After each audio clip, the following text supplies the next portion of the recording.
Renegades by Marissa Meyer, Chapter 20. East 94th and Wallow Ridge was an even crummier neighborhood than Nova had envisioned. It wasn't that she was too proud exactly to have the Renegades thinking she lived there. It was just, if she was going to be given a fake home, couldn't Millie have picked something a bit nicer? Maybe one of those abandoned mansions in the suburbs, or a condo with a water view? Or at the very least, a place that didn't look borderline condemned? The home that Nova McLean apparently shared with her uncle was a row house with a brick facade sandwiched between more row houses, each with peeling paint on their window trim and tiny yards overgrown with grasses and weeds. There was trash in the street gutters, empty beer bottles on her front step, and an old tire leaning against the wall. One of the upstairs windows appeared to have a bullet hole through it, and a couple of their neighbors had their doors and windows completely boarded up. Standing on the sidewalk, she let her gaze travel up and down the street, taking in the graffiti on the walls, the cars on the blocks. It was so still and quiet that she couldn't be sure if anyone lived here at all. If they did, they were awful caretakers. At least they live somewhere with daylight, a voice whispered in the back of her thoughts.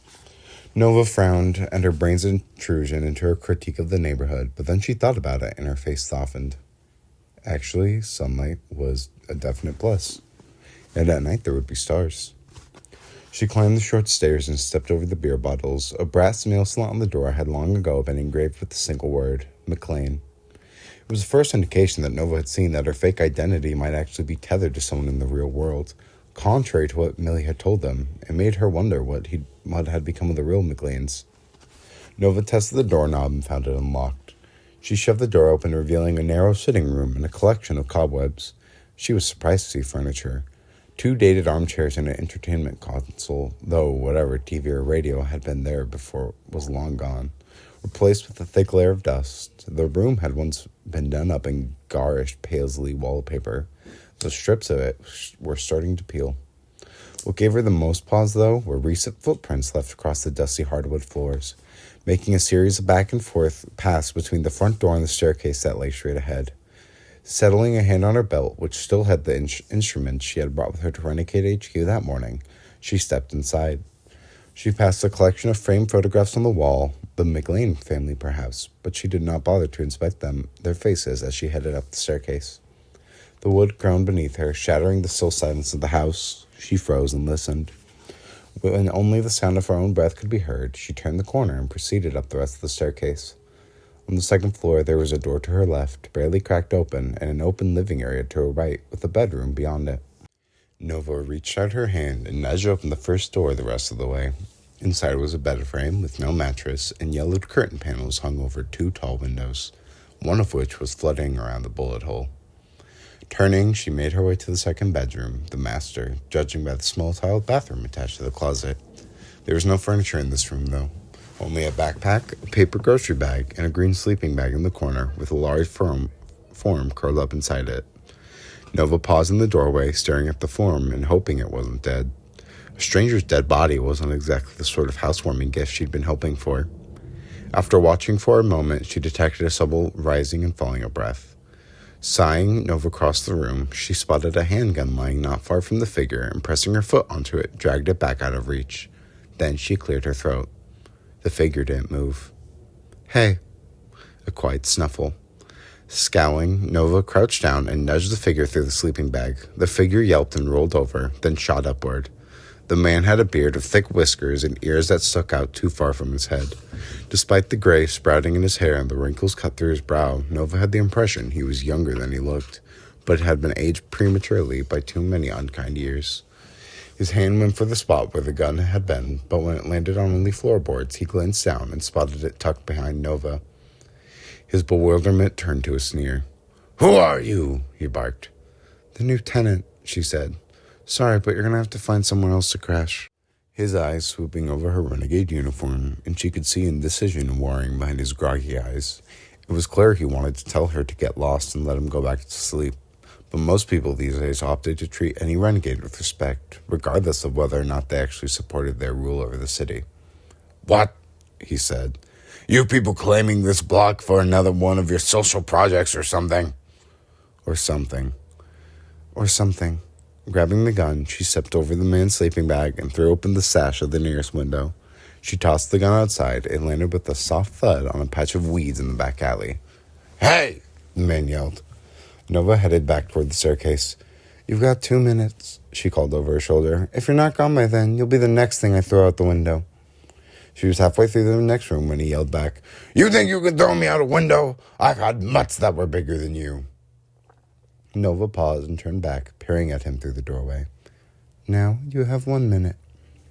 She went back downstairs to finish her tour of the house, which was composed of a powder room and a small kitchen dining room combo in the back of the ground floor. A sliding glass door led out into a tiny square yard, which was mostly weeds, including a particular monstrous blackberry bush that was in the process of devouring a child's tricycle. 34 seconds later, she heard the stairs creak and the front door slam shut. Nova exhaled. Home sweet home. She returned to the kitchen and started digging through the cabinets. She found a box of black trash bags tucked into one corner and started filling it with bottle caps and crushed soda cans, and the occasional dead cockroach that littered the floor. She hadn't planned to stay there when she first decided to come check the place out. Rather, she'd been thinking strategically. She figured that if the Renegades were checking her movements through the communicator band, they would expect her to return home at some point, so she might as well get it out of the way. Her plan had been to hide the bracelet here, then return to the subway tunnels to tell the others what she'd learned during her first day at HQ. But now that she was here, it occurred to her that if they were tracking her, it wouldn't be enough just to stop by from time to time. She would be spending time here, like it or not. She might as well make it, well, not comfortable, but somewhat tolerable. She had finished her preliminary trash collection when she heard the front door squeal open again. Groaning, she dropped the trash bag and stormed back to the front room. "I'm telling you, this place is no longer—" She drew up short. Ingrid stood in the doorway, lip curled in disgust as she scanned the entryway. "Well," she said, stepping over the threshold, "I was going to congratulate you on your improved lot in life, but I'm no longer sure this is an improvement." Leroy and Honey filled in behind her. Honey turned around to shut the door, but hesitated and used her toe to nudge it shut instead. She was clutching her hands at her chest as if afraid they might inadvertently touch something and end up with tetanus. Nova rolled her eyes. Almost a decade spent in a dank, gloomy tunnel, and Honey Harper still managed to be an elitist. "What? No phobia," Nova said dryly. "He wasn't interested in joining us," said Ingrid. "His loss of curiosity is inhumane." "That," Honey said, sneering, "or he happens to have a deep-seated fear of paisley wallpaper. No, wait, that's me." Nova's cheek twitched. "What are you doing here?" "We were curious about how your first day went," said Leroy. He fluffed a dingy floral throw pillow and plopped into one of the armchairs. Honey gawped at him, horrified. "I was going to come back to the tunnels after she glanced around, scouted out the place." "We figured." Ingrid made a slow pass around the perimeter of the room, inspecting the grabbed furnishings and wallpaper.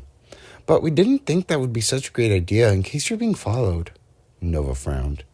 "And if I am being followed, you don't think it's a problem that whoever's following me would have just seen 3 anarchists letting themselves into my house?" "Well, you're not being followed, obviously," said Ingrid. "Except by us. We've been tailing you since you left Renegade headquarters. We would have noticed if someone else was too."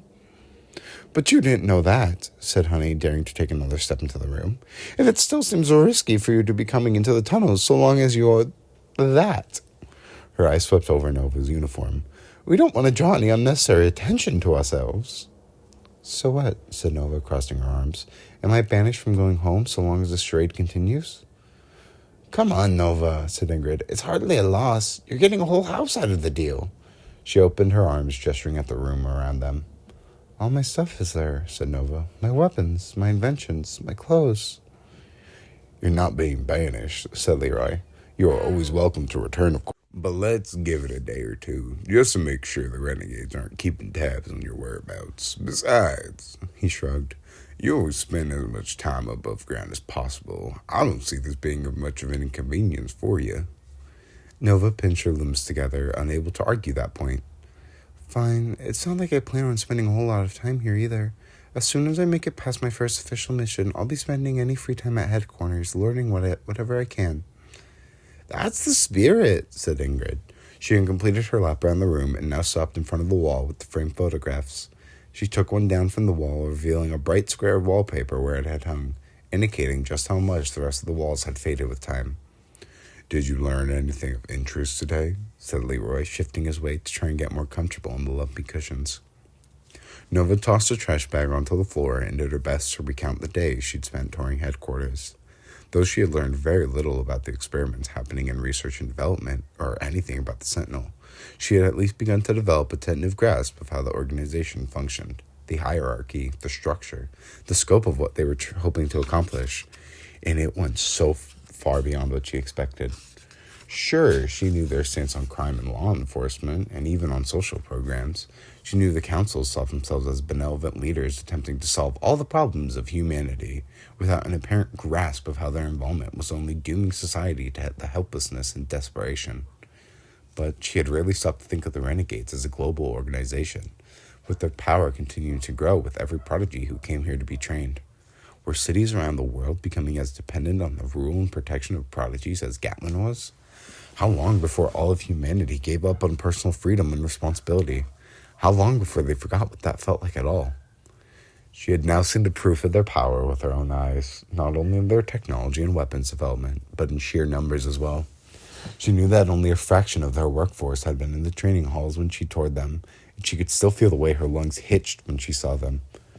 So many prodigies, all dressed in those gray uniforms, all sporting those red R's. Having never seen so many renegades together at one time, it had been easy to underestimate them as a whole. But there she had witnessed a symphony of flashes and explosions, natural elements wielded like weapons, prodigies defying gravity and physics, their bodies transforming and flying and brawling and training and on and on and on. So much power enclosed in one space made her nerves vibrate. So much. The Renegades had so much. And what did the anarchists have? A bomb maker, a beekeeper, a poison distiller, and her. It sounded like the start of a bad joke. But she refused to be swayed from her cause, seeing the inner workings of the Renegades had changed nothing, other than, for the first time in years, the anarchists had an advantage. She would learn what secrets were being developed behind closed laboratory doors. She would learn how to undermine their system and protocols one way or another. She would learn who the Sentinel was and whatever the Council intended to use him for. She would stop him before he ever had a chance. The Sentinel. That had been something. She was sure she had detected nervousness in Adrian when she'd brought up the soldier. She was sure he had been feigning ignorance, but she didn't think it was just from her. She had gotten the impression, too, that whatever he knew, he was keeping it from Ruby and Oscar, too, which made sense. Surely, if any of them knew about the Council's top-secret ventures, it would be him. "It's a start," said Leroy when she had finished recounting all she had seen and heard during her first day as a renegade. "Have you determined your primary objectives going forward?" "Research and development," said Nova. "They're very secretive there. I want to know what they're working on, what consequences it might have for us in the city. Also the Sentinel. I want proof he's a renegade tool, and I want to know who he is and what they plan to use him for. From there," she shook her head, "I'm not sure. I want to know their weakest link. Maybe a direct attack on the Council was premature. Maybe there are other ways to bring the organization collapsing in on itself, sneakier ways." Ingrid nodded. "If you want to blow up a building," she said, "take out the support beams." Nova met her gaze. "Unfortunately, I won't be blowing up anything for a few days at least. The team that picked me up at the trials has been assigned a specific mission. This will interest you, though." Ingrid raised an eyebrow. "Starting tomorrow night, we're running surveillance on Cloven Cross Library." "What?" yelped Ingrid, tossing the framed photo into a corner. Nova scowled at where it crashed against the floor, feeling a peculiar sense of ownership over the house and everything in it, even over the family that was, in some alternate universe, her family. "What did they find on Cronin?" "Nothing," said Nova. "Yet. But they somehow traced the gun that he used at the parade back to him." She glanced from Ingrid to Leroy. "You did get it from him at some point, didn't you?"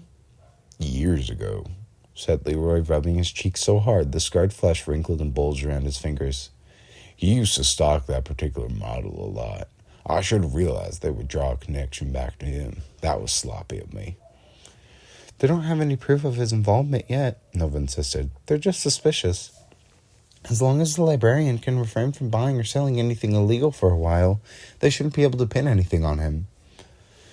"Unless they search the library," mused Honey, towing out a mysterious stain on the area rug. "If they find his inventory, well, that will be that. They can't search it, said Nova. Not without evidence of illegal activity. It's part of their code. She couldn't avoid the sarcasm, even though in this case the Renegade Code was proving to be a good thing. For them, at least, and the librarian. I don't like it, said Ingrid, starting to pace. If we lose access to Cronin's network, her gaze smoldered, we're already outgunned enough. Again, said Nova, they can't search. Oh, please, Ingrid snorted. If they suspect he's dealing again, they'll find a reason to search the library, even if they have to plant the evidence themselves. Nova's shoulders dropped. She wondered whether that was true. Adrian had seemed adamant about the surveillance mission and the importance of finding evidence that would allow the Renegades to legally search the library. Was that just a ploy? A show of goodwill to the community? A demonstration of their own due diligence before they planted the evidence that would get them the results they wanted? Then we have to warn him, said Nova. I can go right now. The surveillance is set to begin tomorrow night. That gives him more than 24 hours to clear out any weapons stock or documentation that would incriminate him. Should be plenty of time. You can't go, said Ingrid, tapping her fingers against her hips. It would be far too suspicious if anyone recognized you. But you said, I will talk to Cronin, Ingrid continued. I've worked with him more than anyone. I can't exactly say we trust each other, but he'll be more likely to listen to me than anyone else. Besides, the man's a coward. If he thinks the renegades are onto him, his instinct will be to run and save his own skin. She inhaled sharply, like he did at the Battle of Gatlin. Nova glanced at Leroy, who shrugged. There is a reason he's one of the few villains who survived that slaughter, and it certainly isn't because of his strength or bravery. But if he runs again, said Ingrid, I bet you anything he'll skip town for good. And that won't leave us any better off than if the renegades arrested him. So I'll make sure to motivate him in a way that helps our cause more than hinders it. She turned her focus back to Nova, her expression calculating. How many renegades are going to be involved in this surveillance mission? Just 4, I think. Me and 3 other members of my team. Ingrid held her gaze for a long time before asking, including the Everhard boy? The way she said it made the hair prickle on Nova's scalp, and she found her fingers wrapping idly, almost protectively, around the filigree bracelet. Yes, she said. He's the team leader, but from what I can tell, he's never done any surveillance like this before. I don't think any of the team has. Of course, said Ingrid, but he's the perfect candidate to conjure up a piece of incriminating evidence, isn't he? Nova swallowed, wondering why that thought hadn't occurred to her. Leroy stood and brushed the dust from his backside. Nova will keep a close eye on him during their mission. If he does try to plant any evidence against Cronin, she can deter him. Don't bother, said Ingrid. It would be better if they search the place and get it over with. What? Said Nova. I'll make sure there's nothing there for them to find, said Ingrid. You make sure that team of yours conducts that search, say, early morning, right after the library opens. The sooner they can cross the library off their watch list, the sooner we can go about business as usual. And, added Honey, the sooner Nova can focus on investigating all those other things at headquarters. Nova opened her mouth to argue, not entirely sure she would be able to persuade Adrian to search the library in the event they hadn't seen anything suspicious. But she hesitated. This was what she was doing with the Renegades, wasn't it? Throwing them off course, weakening them in any way she could. Fine, she said. You give me something to work with, something suspicious that I can use to get them inside the library, just in case Adrian isn't planning to fake the evidence himself, and I'll make sure they search the place. But if they find anything, even one cartridge, one bullet... Relax, Nightmare, said Ingrid, grinning. I'll take care of everything.